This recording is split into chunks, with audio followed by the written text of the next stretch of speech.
আজকে বের হওয়া হবে কিনা, না হলে হয়তো সন্ধ্যা দেবে, কিন্তু বৃষ্টি তো পড়েই না। আর ঘন ঘন বৃষ্টি হবে, গাছগুলো সতেজ হয়েছে। এই হচ্ছে আমরা চুয়াডাঙ্গা থেকে দ্রুত আর কি একটা কমলা চারা আর একটা মালটা চারা, দুটোই আলহামদুলিল্লাহ এখন পর্যন্ত জীবিত আছে, এতে আমি খুশি।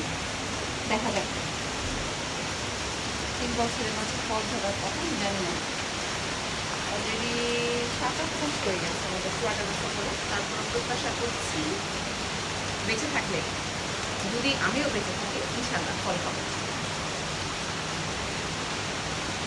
মুক্তার মতো ঝরছে বৃষ্টি, ভীষণ ভীষণ। কয়েকদিনের যা গরম, আর কয়েকদিন আগেও বৃষ্টি হওয়ার দরকার ছিল, তারপরে বৃষ্টি হলো, তাতেই খুশি।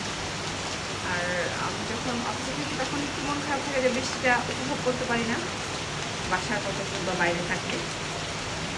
কিন্তু আজকে বেড়ে গেল ছুটির দিনে, একদম দারুণ একটা সময়, গরম বিকেল।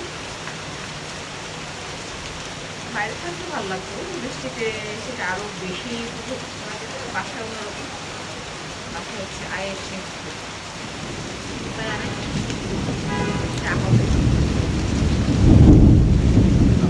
বর্জন করছে এই আরও বৃষ্টি আছে ভবিষ্যৎ।